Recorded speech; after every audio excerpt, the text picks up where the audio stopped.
अच्युतं केशवं रामनारायणं कृष्णदामोदरं वासुदेवं हरिं श्रीधरं माधवं गोपिकावल्लभं जानकीनायकं रामचन्द्रं भजे अच्युतं केशवं सत्यभामाधवं माधवं श्रीधरं राधिका राधितं इन्दिरामन्दिरं चेतसा सुन्दरं देवकी नन्दनं नन्दजं सन्ददे அதி கல்யாணமான நாமக்கள்ல நாம் அசோகா தாரணா தாரா சூரா கௌரிகி ஜனேஸ்வரா அனுகூலா சதாவர்த்தா என்கிற நாமாக்களை பார்த்தோம். அதற்கு பிறகு நாம் நடத்த வேண்டிய பார்க்க வேண்டிய நாமாக்கள் பத்னி பத்மனிபேட்சணா பத்மகர்போ அரவிந்தாட்சா பத்மநாப சரீர விருது அப்படிங்கிற நாமாக்கள். இவைகளில பத்மம்னு தாமரையோட கூடின நாமாக்கள் 5 நாமாக்கள் வரிசையோட வரும். இதுவரைக்கும் பார்த்த நாமாக்கள் வேறு, இப்ப பார்த்த நாமாக்கள் இது ஒரு வகைக்கு ஆனவைகள். எல்லாமும் பத்மத்தோட சேர்ந்து வரும். பத்மா பத்னி பத்மனிபேட்சணா பத்மகர்பா அரவிந்தாட்சா பத்மநாப சரீர விருது அப்படி. இந்த பத்மத்துக்கு என்ன விசேஷம் இருக்கு அப்படின்னு நம்ம பார்க்கணும். நம்ம தேசத்துல அல்லது வேத சம்ஸ்கிருதியில தாமர புஷ்பத்துக்கு ஒரு விசேஷம் உண்டு. தாமர புஷ்பத்துன்னா பகவான் கையில வச்சிருந்திருக்காரு மகாவிஷ்ணு. மகாலட்சுமி தாய தாமரையில உட்கார்ந்து கொடுத்தார். பிரம்மதேவருக்கு ஆசனம் தாமரையாக இருக்கு. எந்த தெய்வத்தை நாம் தியானம் பண்றதா இருந்தாலும் அவருடைய கண்கள் தாமரை மாதிரி இருக்கு அப்படின்னு சொல்றது வழக்கம் இருக்கு. இப்படி இந்த தாமரைக்கு ஒரு விசேஷம் இருக்கு, என்னது அப்படின்னு கொஞ்சம் யோசனை. வேதங்கள் தாமரையை ஒரு விசேஷமாக சொல்லியிருக்கு. ஏன்னா மற்ற எந்த புஷ்பங்களுக்கும் இல்லாததான ஒரு தன்மை அதுக்குத்தான் இருக்கு. என்னது அப்படின்னா பகல்ல தான் மலர்வது, சூரிய கிரணங்கள் வந்தால் மலர்வது, சூரிய கிரணங்கள் போனதுமே அது மலர்ந்தது மறுபடியும் மொட்டு ஆயிடும். இது பிரத்யட்சமாக எல்லோரும் பார்க்கலாம். மலர்வதும் மறுபடியும் மொட்டாறதும் இது இந்த தாமரைக்கு அனிதர சாதாரணமான ஒரு குணம். இந்த தாமரையானது இப்படி மலர்வத எதை சூச்சனம் பண்றது அப்படின்னு கொஞ்சம் யோசனை. அதோட மட்டும் இல்லாமல் இந்த தாமரையானது சாதாரணமாக எல்லா புஷ்பத்துக்கும் 2 இதழ் 5 இதழ் 10 இதழ் இருக்கு. ஆனா இந்த தாமரைக்கு மட்டும் நிறைய இதழ் இருக்கு. சாதாரணமா இந்த நஞ்சா வட்ட பாருங்க 5 இதழ், பில்வத்துக்கு 3 இதழ் இருக்கும். சாதாரணமா 5 இதழ் இருக்கும் இப்படி. ஆனா நிறைய இதழ்கள் இருக்கிறது இந்த ஒரு புஷ்பத்துக்கு தான். இவைகள் எல்லாம் ஒரு இடத்துல கோக்கப்பட்டிருக்கு. அதனாலதான் தாமரைக்கு ஒரு விசேஷம். இந்த தாமரையானது பகவான் தன் கையிலேயே வச்சிருக்க. பகவான் கையில சங்கம் சக்கரம் கதா இந்த 3ஐயும் வச்சிருக்க, அதோட தாமரையும் வச்சிருக்க. இந்த ஒவ்வொரு ஆயுதத்துக்கும் ஒரு விசேஷம்னு நம்ம பார்க்கிறோம். சங்க சக்கர கதைகள் இருக்கு. கதையானது கிரியா சக்தியை சொல்றது, சங்கமானது ஞான சக்தியை சொல்றது. அதனால்தான் சங்கத்தை தடங்கினதுமே கன்னத்துல தடங்கினதுமே சிவசுவாமிக்கு அபாரமான ஒரு ஞானம் வந்ததுன்னு பார்க்கிறோம். கதையானது பிசிக்கல் பவர், சாரீரிகமான சக்தியை குறிக்கிறது.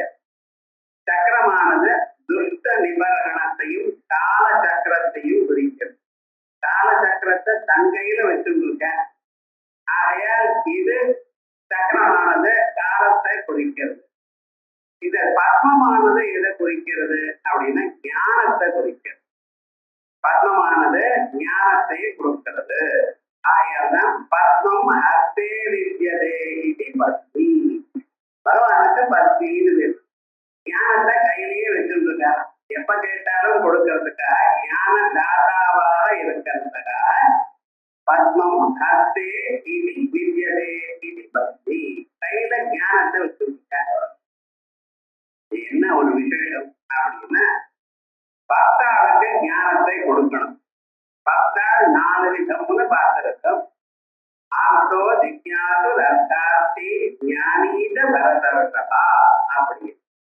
அந்த ஞானமானது நம்ம வேற ஏதோ வராது. ஞானமானது பகவனால்தான் கொடுக்கப்படணும். அது முதல்ல தெரிஞ்சுக்கணும். நமக்கு அறியும் திறமை உண்டு. எல்லோருக்கும் அறிவை கொடுத்திருக்கார் பகவான். புத்தி சக்தியை கொடுத்திருக்கார். ஆனா அந்த புத்திக்கு எட்டாவது பகவத் தத்துவம். புத்தியினால லௌகிக விஷயங்களை அறியலாம். லோகத்துல இருக்கிற நிறைய விஷயங்களை அறியலாம். ஆனா புத்திக்கும் எட்டாம இருக்கிறது பகவத் தத்துவம். அதனால்தான் அதை சொல்லும் பொழுது வாங் மனசாதீதம் யதோவா ஜோதிவர்தந்தே அப்ராப்ய மனசா யதா. எந்த வரப்பொருள் இடத்திலிருந்து வாக்குகளோ புலன்களோ மனசோ இவைகள்லாம் திரும்பி வந்திருப்பதோ அவரை அடைய முடியாது என நிலையில் அப்படிப்பட்டதான அறிவு அவரது. அதை நாம் அறியணும் அப்படின்னு சொன்னோமே. ஆனால் நம் அறிவுக்கு எட்டாவதான பொருளை நாம் அறியணும்னு சொன்னா அதுக்கு என்ன வேணும்? நம்மளால முடியாத ஒரு செயல் இருக்கு. அதை நம்ம செஞ்சுத்தான் ஆகணும். முடியாத செயலை நாம் செய்யணும்னு நாம என்ன பண்றோம்? லோகத்துல யாரால முடியுமோ அவளுடைய சகாயத்தை நாடுகிறோம். அப்படி இல்ல, யாரால முடியுமோ அவளுடைய சகாயத்தை நாடி நம்மளால முடியாத காரியத்தை நாம் அறிவோம். அதே போல பரம்பொருளை அறிந்துதான் ஆகணும். ஏன்னா பரம்பொருளுடைய அறிவினால்தான் மனுஷனுக்கு உத்தமமான ஒரு கதியானது கிடைக்கிறது. உத்தமமான கதி என்ன? மறுபிறவி இல்லாதான ஒரு நிலை. மறுபிறவை இல்லாத நிலை வரணுமையானால் அவரை அறிந்தால்தான் முடியும். நானியம் பந்தா வித்யதே அயனாய தமேவ விதித்வா அதிமுருத்தி வேதி. அவரை அறிந்தால்தான் முருத்தியை தாண்ட முடியும். நானியம் பந்தா வித்யதே அயனாய, அந்த மோட்சத்துக்கு அதை தவிர வேற வழி இல்லை அப்படிங்கிறது. என்ன அவரை அறியறதுதான் முடியும். அவரை அறிந்தால்தான் மோட்சம் வரும். ஆனா அவரையோ அறிய முடியாதுங்கிற என்ன பண்றது அப்படின்னு கேட்டா நாம் அடைஞ்சுதான் ஆகணும். அதை அடையிறதுக்கு நமக்கு திறமை இல்லைன்னு நாம் என்ன பண்றோம் லோகத்துல? அது யாராலும் அடைய முடியும் அவரை சரணாகதி பண்ணுவோம். இதான லோக சித்தமான நியாயம். அதே போலதான் உபனிஷத்து சொல்றது எமே வகேஷ வருணதே தேன லப்யா தத்தீராத்மா விவரணதே தனோஸ்மாம் எமேவ ஏக வருணதே. யாரையே அவர் வரிக்கிறாரோ அல்லது எவன் அவரையே வரிக்கிறானோ அவருக்குத்தான் அவருடைய ஒரு தத்துவமானது புரியும். பகவத் தத்துவம் நாம் அறிகிறவையானால் நீங்க என்ன பண்ணலாம்? பகவானே சரணம் அப்படின்னு பிடிச்சுக்கணும். மாமேவ ஏப்ரபத்தியந்தே மாயாமேகாம் தரந்திதே. பகவானே சரணம் அப்படின்னு சரணாகதி அடைஞ்சடையான நிச்சயமாக தாங்கள் அந்த ஸ்வரூபத்தை அடையலாம். அப்ப அவரை சரணாகதி அடையணும்னா என்ன வழி? அவரை போற்றுவதுதான் வழி. இதை காமிக்கிறாரா? என் கையிலேயே ஞானத்தை வைத்துக் கொண்டிருக்கேன். எல்லாவற்றையும் உலகத்தையே திருஷ்டித்து அழித்து காப்பாற்றக்கூடியதான அறிவு நடத்தல இருக்கு. அதை தாங்கள் அறியறவையானால் என்னை சரணாகதி பண்ணணும் என்பதற்காகத்தான் அந்த தாமரைய கீழ் நோக்கி தன் பாதங்களை காட்டுற மாதிரி வச்சிருக்க. மகாவிஷ்ணுடைய கையில பாருங்க, அந்த தாமரையானது ஒண்ணு அது மொட்டா கீழ் நோக்கி இருக்கும். இல்லைன்னா அந்த தாமரையினுடைய காம்பு இருக்கு பட்சல அந்த காம்பு கட்டவர்கள்ல வச்சிருப்பேன். மேல கையில வச்சிருந்த மலர்ந்த தாமரையை வச்சிருந்தேன்னா அதனுடைய காம்பு எது வரைக்கும் இருக்கா? தன்னுடைய பாதங்கள் வரைக்கும் வரும். அது எதற்க சொல்றது? தாங்கள் என்னை சரணாகதி அடைந்தீர்களானால் நிச்சயமாக உங்களுக்கு இந்த மலர்ந்த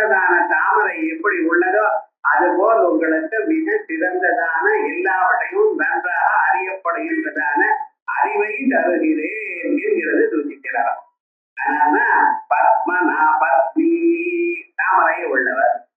இந்த தாமரையானது எப்படி சூரிய கிரணங்கள் வந்தா மலர்கிறதோ, மறுபடியும் எப்படி முக்கூடுச்சமா ஆறதோ, அதே போல அவருடைய அனுகிரகத்தினால நம்ம மனசுல இருக்கக்கூடியதான அறிவானது எல்லா விதமான அறிவும் நமக்கு ஏற்படும். அறிவு ஒரு புறமா இல்ல, எது வேணும்னாலும் எந்த அறிவும் உங்களுக்கு வரலாம். அதான் ஏக விஞ்ஞான சர்வ விஞ்ஞானம் பவதி. எதை அறிந்தால் எல்லாமும் உங்களுக்கு அறியப்படுமோ அந்த ஞானத்தை கொடுக்கப்படுவார். ஆகையால் எனக்கு பிசிக்ஸ் தான் தெரியும், கெமிஸ்ட்ரா தெரியும், இந்த வம்பு வேண்டாம் சார். எது வேணும்னாலும் உங்களுக்கு தெரியும். எல்லாத்துக்கும் அப்பாற்பட்டதான அறிவை உங்களுக்கு கொடுத்தார். எதை அறிந்த பிறகு மற்ற அறிவுகள் எல்லாம் அதற்குள் அந்தர்பாவத்தை அடைகிறதோ அப்படிப்பட்டதான அறிவை அவர் கொடுக்கிறார். ஆகையால் ஞானதனா இருக்கிறதுனால, ஞான தாதாவா இருக்கிறதுனால, ஒரு தாதா கொடுக்கிறவர் கொடுக்கும் பொருளை எங்க வைத்துக் கொள்வார்? உமக்கு ஒரு பொருளை கொடுக்கணும், அதை கொடுக்கணும்னு வச்சிருந்தா அதை எங்க வச்சுக்கலாம்? கையில தானே வச்சிருப்பார். அதே போலதான் வலது கையில கீழ் கையில வச்சிருக்காரு. மற்ற இடது கையில கதையை வச்சிருந்து வலது கையில என்ன வச்சிருக்க? தாமரையை வைத்து ஏன்னா நாம இந்த கொடுக்குற பொருளை வலது கை வச்சு இந்தாங்க அப்படின்னு சொல்றோம். இடது கையாலேயே பிடிக்கிறோம். கொடுத்ததோ வாங்குறதோ எல்லாமும் வலது கையால தான் உண்டு. ஆகையால் வலது கையில கீழ் கையில தாமரையை வைத்துக் கொண்டிருக்க அப்படின்னு லட்சுமி தந்திராதி கிரந்தங்கள் சொல்றது. மகாவிஷ்ணுடைய கௌரவத்தை சொல்லக்கூடியதான லட்சுமி தந்திரம் என்ன சொல்றது? பக்தி அப்படின்னு பகவானுக்கு ஒரு விசேஷமான நாமாவை சொல்றது. அதோட மட்டும் இல்ல, இன்னொன்னு பார்க்கணும். தாமரைக்கு ஒரு விசேஷமான ஒரு குணம் இருக்கு. தாமரை எங்கே சார் முளைக்கிறது? தாமரைக்கு பங்கஜம்னு பேரு. பங்கம்னா தேருன்னு அர்த்தம். வெறும் தேர்தல முளைக்காது தாமரை. தேரோட கூடினதான ஜலம், ஜலமும் இருக்கணும், தேரும் இருக்கணும். அப்படிப்பட்டதான பதார்த்தத்துலதான் அங்கேதான் தாமரையானது உண்டாகும். தேரோட கூடினதான இடத்தில் முளைத்த தாமரையானது ஜலத்தோடையும் சம்பந்தப்படாத, தேரோடையும் சம்பந்தப்படும். நிர்மலமா இருக்கும். அந்த திருஷ்டாந்தம் பார்க்கணும். நம்ம வேதங்கள்ல ஒரு திருஷ்டாந்தம் சொன்னா அதுல நிறைய அர்த்தங்கள் இருக்கு. அது என்ன சொல்றது? தேரோட கூடினதான ஜலத்துல முளைத்த போதிலும் அந்த தாமரைக்கு தேரும் ஒட்டுவதில்லை, ஜலமும் ஒட்டுவதில்லை. ஜலத்துக்குள்ள வெளியில வந்திருக்கு, ஜலத்தை தொடாம அப்படி மலர்ந்து இருக்கு. இலையதான் ஜலத்தை தொடும், தாமரையான ஜலத்தை தொடாம இருக்கும். பார்த்திருக்கேதான், எங்க பார்த்தாலும் சரி, ஜலத்தில் குளத்துலதான் தாமரை இருக்கும். குளமானது அந்த இலையானது அந்த ஜலத்தை தொட்டு இருக்கும். இந்த தாமரையானது ஜலத்துக்கு பட்டம் படாம இருக்கும். அதே போல தேர் ரொம்ப கீழே இருக்கும், இது மேல இருக்கும். தாமரை மட்டும் எப்பொழுதும் நிர்மலமாக இருக்கும். அதே போல தேரோட கூடியதான ஜலத்துல முளைத்த போதிலும் அது எப்படி இருக்கா? அது எதோடையும் சம்பந்தப்படாம நிர்மலமா இருக்கு. அதே போல சத்வரஜஸ்தமோ குணங்களோட கூடின மனசுல உண்டானதான ஒரு ஞானமானது மனசுக்கு அப்பாற்பட்டதாக, மனசுல இருக்கக்கூடியதான தோஷங்களை தொடாமல் தோஷங்களை அழிக்கக்கூடியதான ஞானமா இருக்கான் பகவான். அதனாலதான் அவருக்கு தாமரைக்கு ஒப்பிட்டு இருக்கேன். என் கையில அல்லிப்பூ வச்சுக்கூடாதா, ரோஜா பூ வச்சுக்கூடாதா, இல்ல மல்லிப்பூ செட்டு வச்சுக்கூடாதா, ஏன் சார் தாமரையை வச்சுட்டு இருக்க? இதை குறிக்கிற என்ன சரணாகதி அடைந்தோ, என்ன அடைந்தீங்கன்னா உங்களுக்கு உங்க மனசுல ஞானம் உண்டானாலும், அந்த மனசுல அழுக்குகள் இருந்தாலும், அந்த மனசுல எப்படிப்பட்டதான பதார்த்தம் இருந்தாலும் நான் அதுல உண்டாதேன். ஆனா என்னன்னா உங்க மனசோட நான் சம்பந்தப்பட மாட்டேன், அது இருக்க அழுக்கோட நான் சம்பந்தப்பட மாட்டேன் அப்படிங்கிற விசேஷத்தை சொல்றது. அதே போலயே இந்த அநேக இதழ்கள், ஒண்ணு ரெண்டு இல்ல, நிறைய இதழ்கள் அந்த தாமரையில இருக்குன்னு சொன்னேன். அத்தனை இதழ்களும் எங்கே போக்கப்பட்டிருக்கு? அந்த தாமரையில நடுவு பாகத்துல. நடுவு பாகத்துல அது மற்ற புஷ்பங்கள் மாதிரி கொஞ்சமா இடம் இல்லாமல் பெரிய இடமா இருக்கும். அந்த தாமரையில நடுவு பாகத்துல சுற்றிலும் நிறைய இதழ்கள் பூத்திருக்கு. அந்த கர்ணிகான்னு சொல்லு, சென்ட்ரல் போர்ஷன், அதுக்குள்ள பகவான் ஒரு 15-20 மணிகளை வச்சிருக்க. தாமரை மணிகள் அதுக்குள்ள இருக்கு.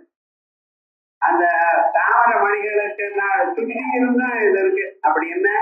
தாங்கள் என்னை வழிபட்டீரையானால் இந்த இதழ்கள் மலர் அந்த வாழ்க்கை மலரும்.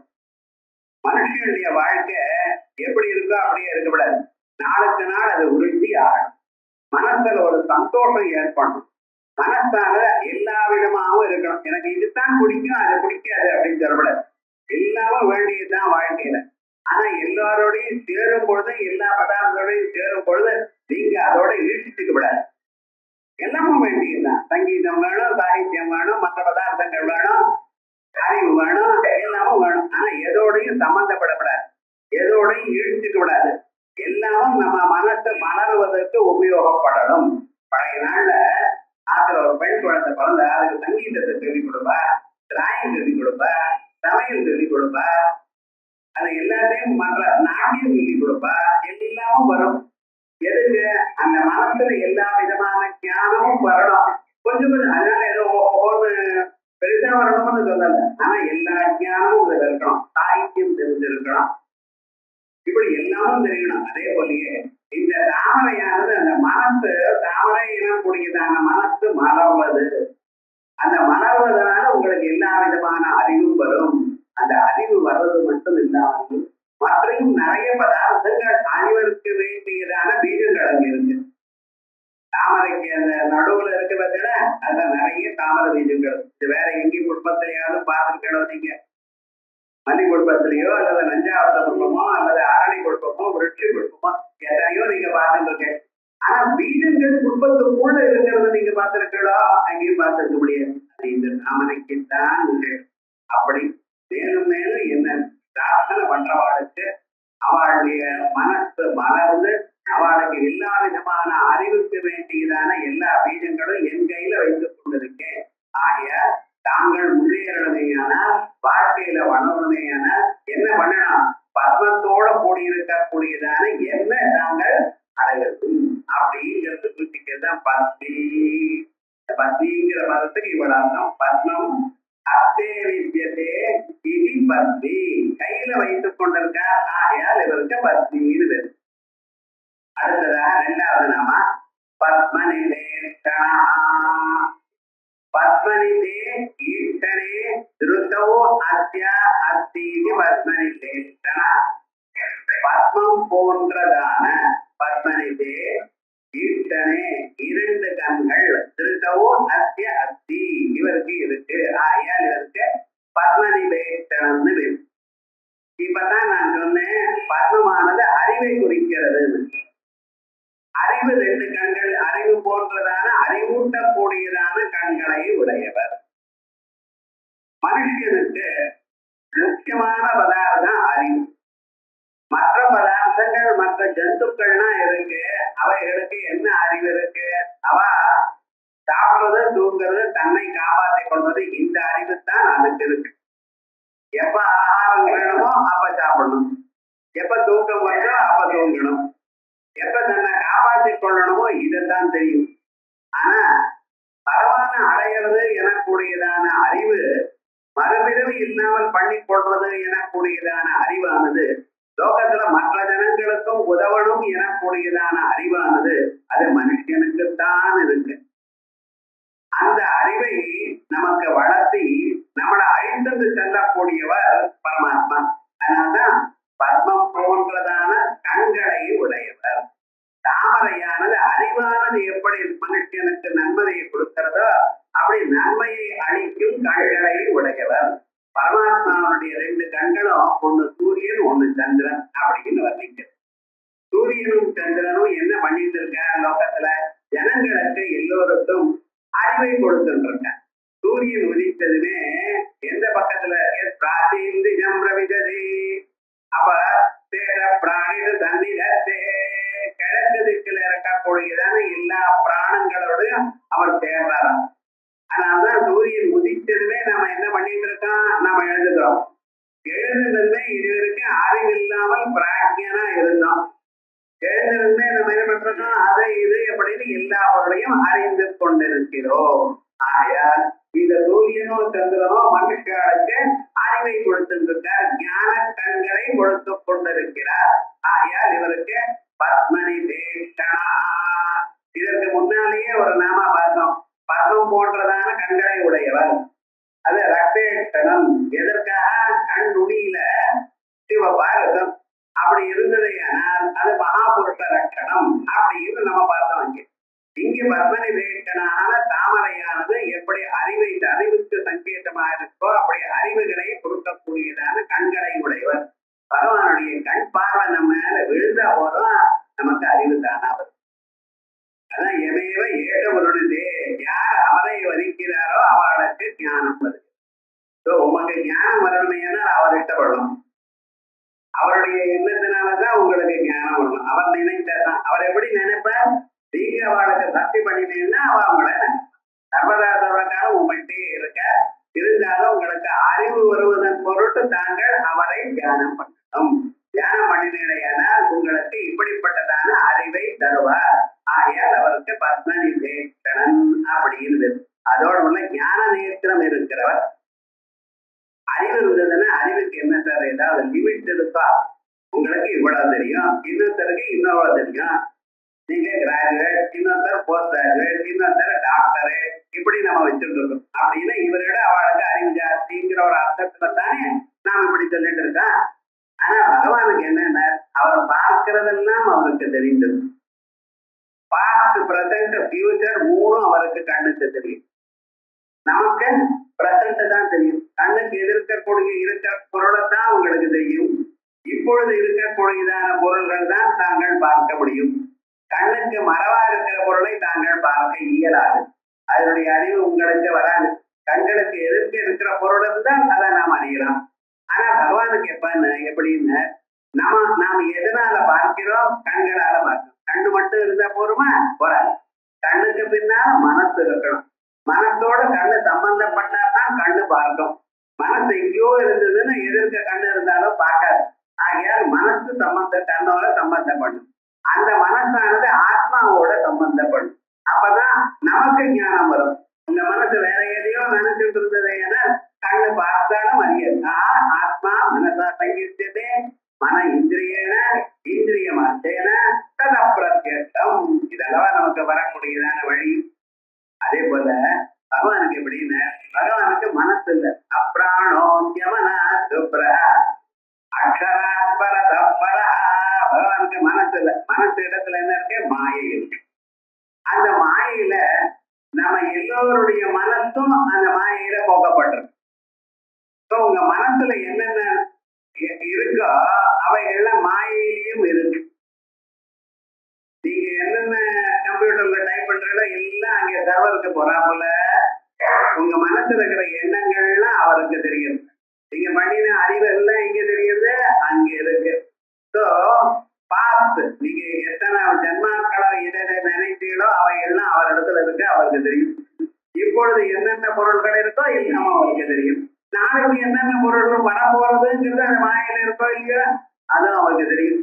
ஸோ முக்காலத்துல எந்தெந்த பிராணி என்னென்ன பண்ண போகிறான், என்ன பண்ணினான், என்ன பண்ணுகிறான் எல்லாம் அவருக்கு தெரியுது. பகூனிமே வியதீதானி ஜன்மானி தவ தர்சுனா தானியம் வேத சர்வம். ஆனா நீங்க நத்தம் தவறந்தவா, நான் அறிவேன் ஆனா உனக்கு அறியாதப்பா, நீ அறிய முடியப்பா அப்படின்னு. அப்ப என்ன, இந்த அறிவானது அவருக்கு எப்பொழுதும் உண்டு. தங்கு தடங்கள் இல்லாதான ஒரு அவருக்கு அறிவு உண்டு. தங்கு தடங்கள் இல்லாதான அறிவுக்கு நீங்க என்ன சொல்ல? சர்வஜன்னு சொல்லு. இந்த நாமாவில என்னன்னு சர்வஜ சர்வவிது யஜ்ஞானமயம் தவா தஸ்மாதேத பிரம்ம நாமரூபம் அன்னஞ்சயாயதே அப்படின்னு சுத்த பிரம்மமானவர் இந்த பத்மநிபேஷணாங்கிறதுனால சொல்லப்படும். என்ன சொல்லியிருக்கோம்? பத்மநிபேஷணா. இதையே வால்மீகி ராமகமல பத்ராட்சா எப்படி இந்த அர்த்தத்தையும் சேர்த்து தன் ராமனை சொல்லும் பொழுது கமல பத்ராட்சான்னு சொல்றாரு வால்மீகி. இதுதான் அவருடைய அர்த்தம். ஆயால் ஞான பத்மநிபேஷனான பத்மம் போன்றதான கண்களை உடையவர். இதோட விடுபடாது. ஏன்னா இதுக்கு அடுத்ததா அரவிந்தாட்சரான்னு ஒரு நாமம் சொல்லப்படும். அதுவும் இதேதான் அர்த்தம். பத்மநிப ஈஷணா, தாமரை போன்றதான கண்களை உடையவர். அங்கே தாமரையை கண்ணாக வைத்துக் கொண்டவர். அப்படின்னு நாங்க சொல்ல போறோம். ஸோ இங்க இந்த ரெண்டுக்கு என்ன அர்த்தம்? இது உபமா அலங்காரம். தாமரை போன்றதான கண்களை உடையவருங்க. அவர் கண்ணே தாமரை, அது ரூபக அலங்காரம். ஒரு சின்ன வித்தியாசம் இருக்குது, நம்ம பார்க்கணும். அலங்கார சாஸ்திரம் இங்க கொண்டு வரலைன்னா, ஆனா இருந்தாலும் ஒரே நாமா ஒரே அர்த்தத்துல ரெண்டு நாமா வருதோ இல்லையா, அடுத்த ஒரு நாமா விட்டு அடுத்தது வரப்போகுது. அந்த ரெண்டுக்கும் வித்தியாசம் நம்ம பார்க்கணும். பகவான் துவாரகையை விட்டு துவாரகைக்கு கிளம்பணும்னு பிளான் பண்ணிவிட்டார். யுத்தங்கள்லாம் ஆச்சு, தர்மராஜாவுக்கு பட்டாபிஷேகம் பண்ணியார். இதுவேற என்ன வேணும், அவளை செயல் ஆயிடுது. ஏன்னா அவரை சொல்லும் பொழுது அவதாராய, இந்த பூமியினுடைய பாரத்தை குறைக்கிறதுக்காகத்தான் அவர் அவதாரம் பண்ணினார். தர்ம சம்ஸ்தாபனார்த்தாய சம்பவாமி இதே யுகேன்னு சொன்ன பிரகாரமா துரியோதனாதிகள் நிறைய ராஜாக்கள்லாம் என்ன ஆயிடுது, அதர்ம பூஜிட்டாரா ஆயிட்டார். அப்பொழுது பகவான் தான் அவதாரம் பண்ணி இந்த பூமியினுடைய பாரத்தை குறைக்கணும். பூமிக்கு எது பாரம்? அம்மாவுக்கு குழந்தை பாரம் ஆகாது. ஆனா என்னன்னு, அந்த குழந்தை மனசுல இருக்கக்கூடியதான கெட்ட எண்ணங்கள் பூமிக்கு பாரமா, அதை அழிக்கணும் என்பதற்காக தானே அவதாரம் பண்ணினார். அத்தனை பேரையும் கொள்ளணுங்கிறதுக்காக தான் யுத்தத்தை எல்லாம் தயார் பண்ணி, இந்த யுத்தத்துல நிறைய பேர் 18,000 சேனைகள் எல்லாமும் போயாச்சு. இப்ப பூமி சுத்தம் ஆயிடுது. தர்மராஜாதி பிரவர்த்தைகள் ராஜாவளா இருக்கா, எல்லா ராஜா ததா பிரஜா. ராஜா நல்லவனா இருக்கா, பிரஜைகளும் நல்லவளா இருக்க போற. ஏழு இல்லாம ஆயிடுது. இனிமேல் என்னன்னா, நான் வந்த காரியம் ஆச்சுன்னா நான் துவாரகைக்கு போறேன். இனிமேல் துவாரகா லீலைகள் ஆரம்பிக்கணும். அத்தனை பேரையும் விவாகம் பண்ணி குழந்தைகள்லாம் உண்டு பண்ணி அப்படின்லாம் நான் தயார் பண்ணணும். அப்படிங்க நான் போகணும் அப்படிங்கிற ஒவ்வொருத்தரையும் பர்மிஷன் வாங்கிக்கிறேன். தர்மராஜா கிட்ட போய் நான் போயிட்டு வரேன்னு சொன்னா, தர்மராஜா என்ன சொல்றதுன்னு தெரியல. ஒரு மனுஷன் நான் போயிட்டு வரேன்னா போகாதேன்னு சொன்னா நியாயமா இருக்குமா? நான் வீட்டுக்கு போறேன்னு நானும் போகப்படாதுன்னு சொன்னேன்னு வச்சுங்களேன், அது அவசரமா இருக்கும். போயிட்டு வந்தோம் அப்படின்னு சொல்லி வச்சுக்கேன், அவர் இடத்துல அபிமானம் இல்லைன்னு தெரியும். நான் போயிட்டு சரி போயிட்டு வரோம் அப்படின்னு என்ன அர்த்தம்? இப்பவே கிளம்புறா, ஒரு 5 நிமிடம் இருந்தோ கொஞ்ச நேரம் இருந்துட்டு போகல இப்படின்னு சொன்னா தானே நியாயமா இருக்கும். போற வேலை சரி நான் போறேன்னா போயிட்டு வந்தோம் அப்படின்னு சொன்னா எதை கைட்டு விட்டா தேவைன்னு அபிப்பிராயம் இருக்கும். சரி போற வேலை போகாதுன்னு சொன்னா அவசரமா இருக்கும். என்னடா பண்றது, இது தெரியலையே அது தெரியல. கொஞ்ச நேரம் சந்திக்கமா இருந்தாரா. அதுக்கப்புறம் சொன்னா புனர்தர்சனம், மறுபடியும் உங்களுடைய தரிசனம் எங்களுக்கு கிடைத்து கொண்டே இருக்கணும் அப்படின்னாரா. நம்ம தமிழா பேசின சரி தீமதேவன் பண்ணாரா, தீமதேவனுக்கு கால விழுந்து இங்கே இருக்கணும் கொஞ்ச நேரம் அப்படின்னு. இப்படி ஒவ்வொருத்தரும் ஒவ்வொரு மஞ்சள் பேசினேன். திரௌபதி பார்த்தானா, எனக்கு எந்த சந்தர்ப்பத்துல என்ன பண்ணுவேன் நீங்கன்னு எனக்கு தெரியாது. எனக்கு வஸ்திரத்தையும் கொடுத்தேன், அன்னத்தையும் கொடுத்தேன். நேற்றே போன வாரமே பார்த்தோம். பகவான் திரௌபதி மாதாவுக்கு பேர் நெசசிட்டி இஸ் அன்னம் வஸ்திரம். அன்னத்தை அட்டை பாத்திரத்தை கொடுக்க சர்வதா வஸ்திரங்களை வஸ்திராபரண சந்தர்ப்பத்துல கொடுத்த இத்தனையும் கொடுத்துருக்கவங்களுக்கு நான் என்ன கைமா பண்ண முடியும்? ஒன்னே ஒண்ணுதான், இதயத்துல எப்பொழுதும் தாங்கள் இருக்கணும், என்ன அனுகிரகம் பண்ணிக்கொண்டே இருக்கணும்னு பக்தையா பிரார்த்தனை பண்ணினார். எல்லாமும் ஆச்சு. அப்பே போயிட்டு வரேன்னு குத்தியம்மாட்டு சொல்றேன். இது எல்லாருமே சொல்லிக்கணுமா இல்லையா? குத்தியம்மாட்ட சொன்னானா, இதுவரைக்கும் குத்தியம்மா பத்தி யாருக்கும் தெரியல. குத்திக்கிட்ட சொன்னாடா, குத்தி சொன்னாடா ரொம்ப கரெக்டா போயிட்டு வரேன்னு சொல்றேன், வேண்டாம் நான் சொல்ல முடியாது. ஆனா ஒரே ஒரு வரம் மட்டும் கேட்டு கொடுத்துட்டு போயேன் எனக்கு அப்படின்னா. என்ன பார்த்தா என்ன வேணும் உங்ககிட்ட கொடுக்க, நான் என்ன வேணுமோ கொடுக்குறேன் அப்படின்னு. பகவான் சாதாரணமா பேசிட்டு இருக்கேன், அவருக்கு தெரியாத குத்தி மனத்துல என்ன இருக்குன்னு. இருந்தாலும் அந்த குத்திமானுடைய கௌரவத்தை 4 பேருக்கு வெளிக்காட்டணும் என்பதற்காகத்தான் அப்படி பண்ணினேன். சரிங்க சொல்லுங்க தரையினால. அப்ப குத்தி வரத்தை கேட்கிற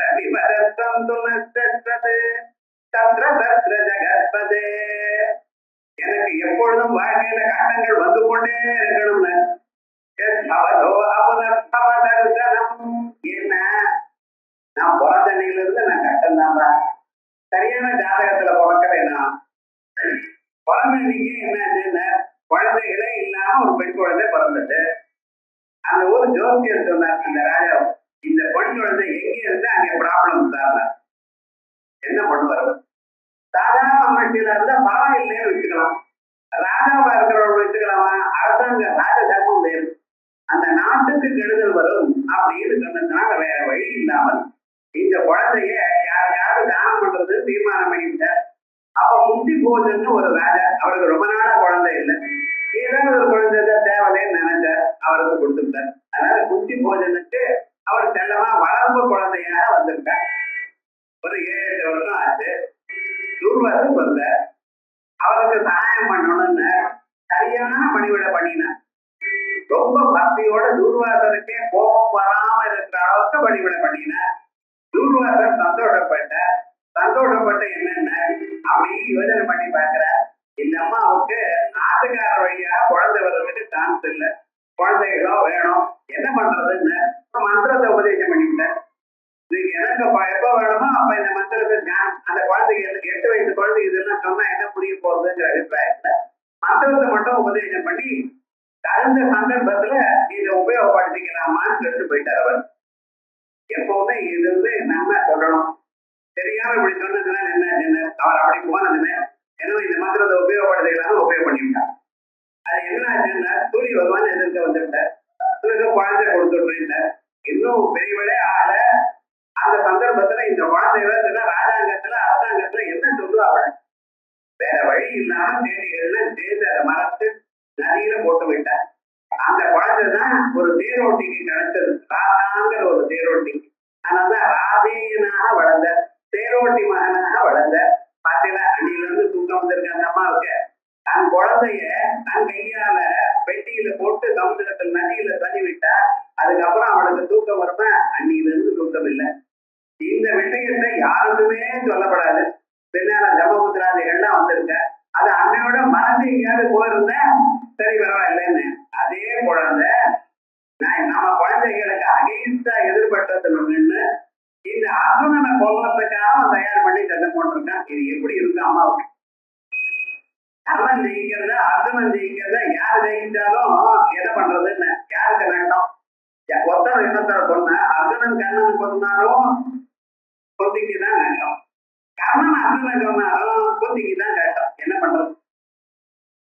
ஆனா தெரியாம ஒரு சமயத்துல நம்ம நாக்க பல்லு கடிச்சிருந்தோம், அவன் நாக்க அவன் பல்லே கடிச்சிருந்து. இப்ப இது யாருக்கு தோஷம்னு சொல்றதுன்னு ஆகவதற்கு இப்படி ஒரு கேள்வி. நாக்க பல்லு கடிச்சிருந்தேனால் அது பல்லு தப்பா நாக்கு தப்பான? அதே மாதிரி தானே துரியோதனன் இவன் கர்ணன் தப்பா அர்ஜுனன் தப்பா ரெண்டும் தெரியும். இப்படி தூக்கமே இல்லாம கவலைப்பட்டான். இப்படி மேலும் மேலும் அதுக்கு மேல பீமசேனன் இருக்கானே, அவன் வெளியில மறுபடியும் ஆத்துக்கு வர வரையத்தான் ஒரு ப்ராப்ளம். எப்படா எங்க போனாலும் 4 பேரோட சண்டை போட்டுதான் வருவோம்.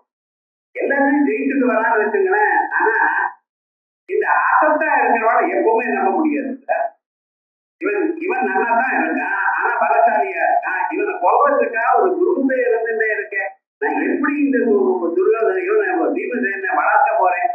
அவருக்கு விஷத்தை கொடுத்து பார்த்தான் துரியோதன், அவன் இருக்கிற வீட்டுக்கு நெருப்பு வச்சு பார்த்தான் துரியோதன், அவனை கொல்றதுக்கு பல உபாயங்களை பண்ணி பார்த்தான். ஆனா அவன் ஒண்ணும் தாங்கல. அவனோட சரியான பிண்டவன் இருந்தாலும் அம்மாவுக்கு எப்படி இருக்கு பாருங்க. இப்படி வாழ்க்கையில கடைசி வரைக்கும் நான் துன்பங்களையே அனுபவித்துக் கொண்டே இருக்கேன். ராமாயணத்துல ராமன் சொல்வார் இப்படி, எனக்கு மேல் மேல துக்கம் வேதனாயைவ ராமே சைதன்யம் அற்பிதம். துன்பத்தை அனுபவிக்கிறதுக்காகத்தான் இந்த ராமனுடைய சரீரத்துல சைதன்யத்தை விட்டார் பிரம்மதேவர் அப்படிங்கிற. அதே மாதிரி சொல்ற புத்தி துன்பங்களை அனுபவிக்கிறதுக்காகத்தான் இந்த புத்தி பிறந்திருக்காப்பா. ஆனா இத்தனை நாளும் அந்த துன்பம் இருந்தாலும் நான் எப்படி வாழ்ந்துட்டு இருக்கேன் தெரியுமா? உன் பாலனை நினைச்சுட்டு இருக்கேன்.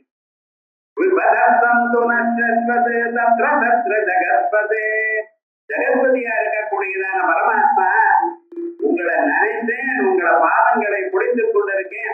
ஆகையால் எனக்கு கஷ்டமா தெரியல.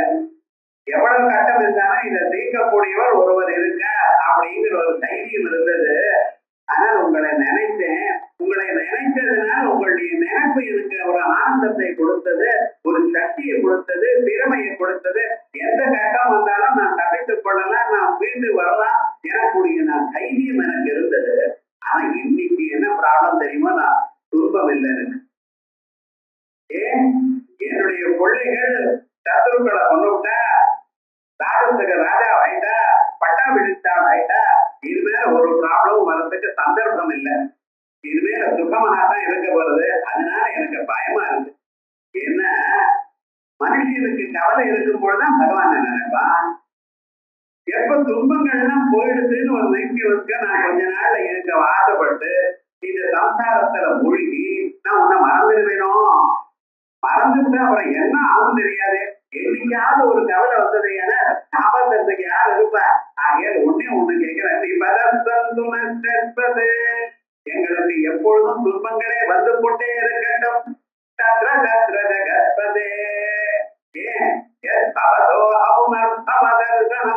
எந்த துன்பங்கள் வரும் என உங்களுக்கு மறுபடியும் விட போகாத என் மனசை விட்டு கலையாததான ஒரு தர்சனம் என் மனத்திலேயே இருந்து கொண்டிருக்கணும். இந்த வரத்தை கொடுத்துட்டு நீங்க போங்க. பகவான் என்ன பண்ணா தெரியுமா, நான் எழுந்து இந்த பையன் பக்கத்துல இருந்து உள்ள எடுத்து என்ன நான் போகல, நம்மகிட்ட ஸ்டாக் இல்லாத வேண்டிய பகவான் நினைச்ச மாத்திரத்தினால எல்லா துன்பங்களும் போயிடும். எனக்கு துன்பங்களை கொடுன்னு கேட்கிறானே இந்த அம்மா, நான் எங்க இருந்து போறது? இன்னைக்கு சரியா இல்லை, தமிழ் சரியா இல்லை, பெட்டர் இங்கே இருக்கேன்டா, அடுத்த நாள் தான் போலாம். பாகவத்துல இப்படி ஒரு அழகான கதை. அந்த இடத்துல சொல்ல, நம பங்கஜமாய நம பங்கஜமாலினே நம பங்கஜ நேத்ராய நமஸ்தே பங்கஜாங்கிரயே நம பங்கஜநாபாய பத்மநாபா நம பங்கஜமாலினே நம பங்கஜ நேத்ராய பத்மநிதேஷ்டணா நமஸ்தே பங்கஜங்கிரயே. அதான் பக்தி. இப்படி இத்தனை நாமாக்களையும் சேர்த்து புத்தியம்மா ஒரு ஸ்லோகத்துல சேர்த்து வச்சிருக்காங்க. அதான் புத்தியம்மானுடைய ஒரு கௌரவம். அந்த பத்மநிதேஷ்டணான்னு நமக்கு சொல்றாரே, இதுக்கு என்ன, அந்த புத்தியம்மா போன்றதான பக்தர் தன்னை டோட்டலாக சரணாகதி பண்ணியிருந்தான பக்தர்களுடைய ஒரு நிலையை சொல்லக்கூடியது இந்த பத்மநிதேஷ்டணா அப்படிங்கிற நாமம்.